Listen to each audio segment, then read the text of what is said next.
Hello my kitchenettes and welcome to David's Kitchen. Today I'm going to make a very classic Italian dessert, tiramisu. Now I know everybody usually loves tiramisu, they get it in the restaurants, etc.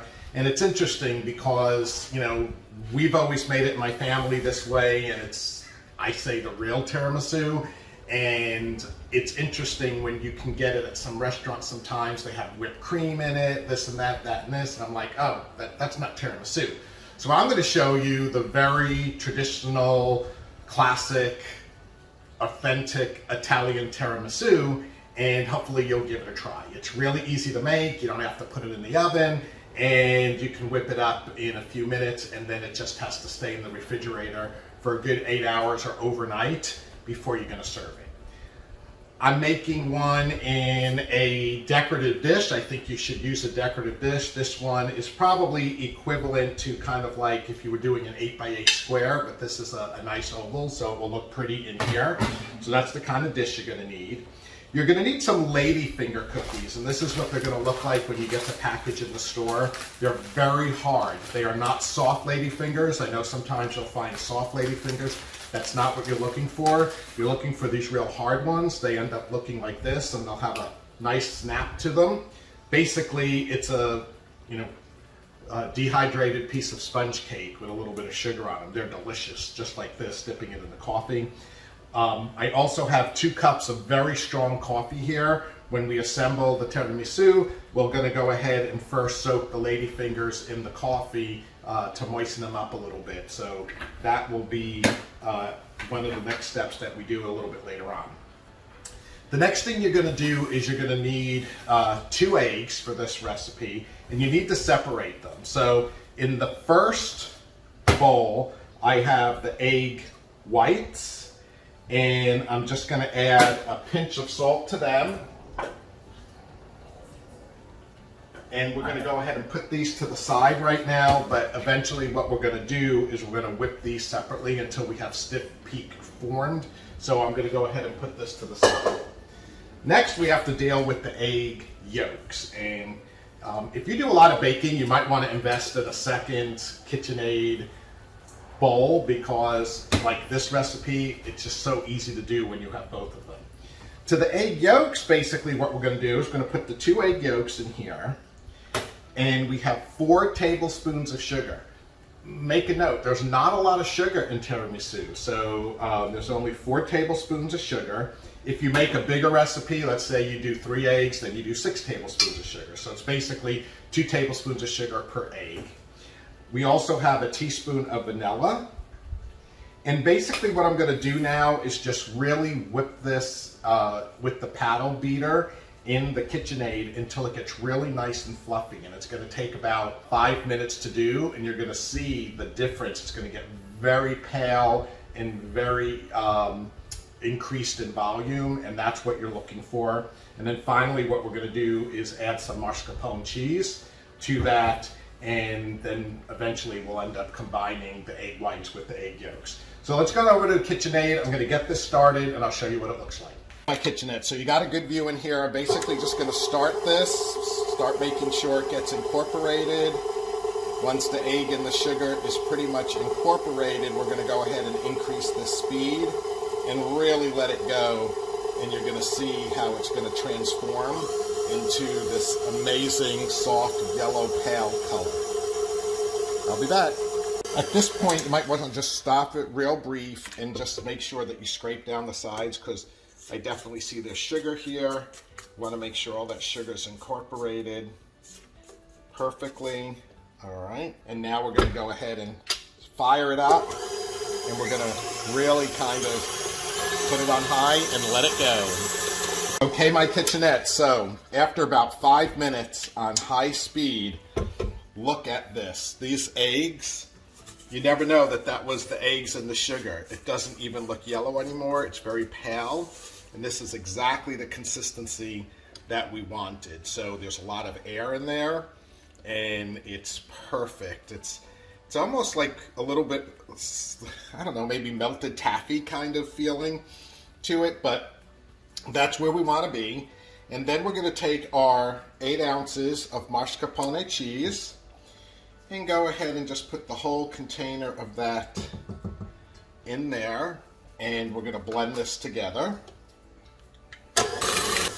Okay, so now we have a very, very nice smooth mixture of our mascarpone and the egg yolks.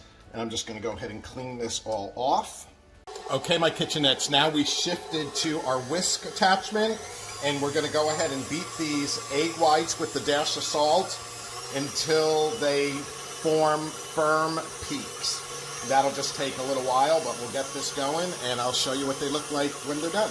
Okay, my kitchenettes, these egg whites are done. A lot of people are like, well, what does it mean when you say stiff peaks? And basically it means that when you touch the egg white, it will totally stand up on its own and not fall down in shape. So you see how firm these are? That's going to be perfect. And now we're going to go ahead and fold these in to the egg yolk and mascarpone batter. My kitchenettes, we are back. So here we have our egg yolk and mascarpone mixture, and here we have our egg whites. And I need to fold into two. And the way I'm going to start doing that is take probably about a third of our egg whites and just start folding them in. And when you say fold, I'm not stirring. It's kind of going down to the bottom, up and over, bottom, up and over. And basically what we're trying to do is just incorporate all of these egg whites into this mascarpone to put a lot of air into them and make them much more creamy and soft for our final layering of the tiramisu. So you see most of that's now all mixed in. So at that point you can go ahead and put the rest of it in and fold it all in together. And it's going to make a really nice creamy like custard for the filling of our tiramisu. So let me go ahead and finish folding this in, and I'll be back in a moment. My kitchenette, so you can see that's all folded together. Now our next ingredient is completely optional. I do like to add a little bit of something in there, so I am using some Cointreau blood orange. This is something, you know, I don't think we can get this in the US. You can get it internationally at duty-free stores. That's where I get it, and I love it. I love anything with the flavor of orange in my tiramisu. You can use Grand Marnier. Very traditional is using Italian masala wine.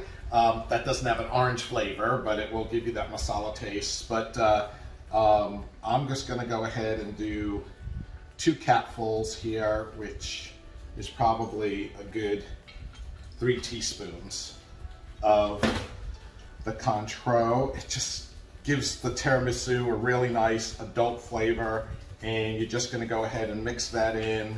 It will make this batter a little bit more creamy, which is fine because it does firm up when you layer it and put everything in the refrigerator for the several hours that you need it to be. So there we go. This is all done. It's nice and creamy, and now it is going to be time for us to make a little room here, and we're going to start dipping the Ladyfingers in the coffee and assembling the tiramisu. My kitchenettes, I'm back. One thing you do need is a little towel or something to keep your fingers dry because it does get a little bit messy. What I like to do is put that coffee that I made in a pie plate. Number one, it helps it cool down so it's not so hot and you're not burning your fingers.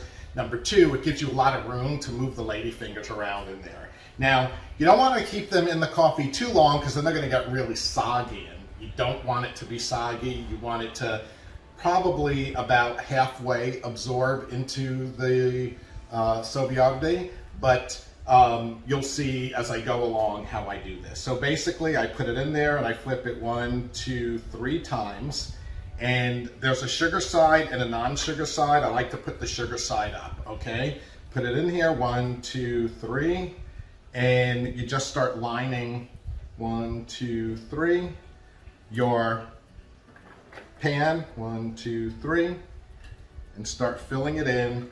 Don't worry if you have some open spaces. You'll see that as we get towards the end, I'll break some pieces up and try to fill in a little bit of the gaps. I'll be back. Okay, my kitchenette, so you can see I layered it in there. You see how I broke them up and filled in all the spots. Also, you know, you can push them and you can tell, oh, they might be a little bit too hard. You can just take a spoon and just gently add a little bit more of your coffee, and they'll just absorb, and just a little bit, just like that. It's completely done. Now what we're going to do is take half of our mascarpone filling and lay it across the top of these very gently. It's about half. And then we're just going to kind of smooth it out evenly across our dipped Saviardity. Very nice. Push it down a little bit. Kind of, you can see there's some thin spots. Thin it out very easily. It doesn't have to be perfect. This is all going to be a nice, creamy mixture when it settles, and oh, that fluffy and airy flavor. I tell you, you want to impress somebody, you bring this as a dessert to a dinner party, and they're going to be like, oh my God, it's incredible. So there we go. There's the first layer done, and we're just going to repeat with the second layer. So let me go ahead and do that, and I'll be back in a few minutes. Guys, one thing I want to tell you, if you're going to make this, make sure you buy 3 or 4 packages of the Saviardity, because you don't want to run out of these and not have enough. So I have that one package, which was 2 of these sleeves, and it's not enough. So of course I went and got the other one. And who cares if you have these left over? Munch, they're delicious. So just make sure you have extras, and if you end up having a lot left over, have them with your coffee. You'll love it. My kitchenettes, now we're on the home stretch, and we're going to go ahead and put the rest of this on top of our second layer of Ladyfingers. On here, make sure you get all of it in. Smells good. I really smell that blood orange from the Cointreau. And just nice and evenly smooth this out across the top. Your Ladyfingers. See how I'm doing here, fill in all the sides. Voila. It's so easy to do. Doesn't need to be perfectly smooth. Just make sure you get it all in there. Okay, so we're done here. Now, the final step is to put this cocoa powder on top. Now, this does make a little bit of a mess, so I like to take like a paper towel and put it down on the bottom. And then take your cocoa powder and a little strainer, little small one. And I'm gonna just go ahead and put a nice big tablespoon, and then just gently knock this across the top. So you can see it's looking real nice, and you just want to get a really nice layer, pretty thick, of this cocoa powder, because this will then really settle into that cream on top, and it's going to be absolutely delicious. So you have a nice little snow of cocoa powder across here. We're done. Now, at this point, I'm just going to kind of clean the edges of the dish a little bit and put some plastic wrap over it. And we're going to put it in the refrigerator for at least 8 hours or overnight. And then tomorrow or this evening, we're going to have a delicious dessert. We'll see you later. Hello, my kitchenettes. Well, here we are getting ready to serve the tiramisu. And it's been in the refrigerator for about 8 hours, so it's perfect. So what I'm just going to do is use my spoon here and cut and dig way down deep. You see that nice piece of tiramisu. I'm going to go ahead and set it down here on the plate. And then I'm going to dress it a little bit here with some blueberries and raspberries. And also put a little bit of powdered sugar just to kind of give it a little contrast. And there you go. That's how we're going to serve the tiramisu. As you can see, those layers of mascarpone. I'm going to get my fork here and give it a try. Oh, wow. Absolutely amazing. Really creamy. That chocolate on top gives it a nice chocolate flavor all the way through.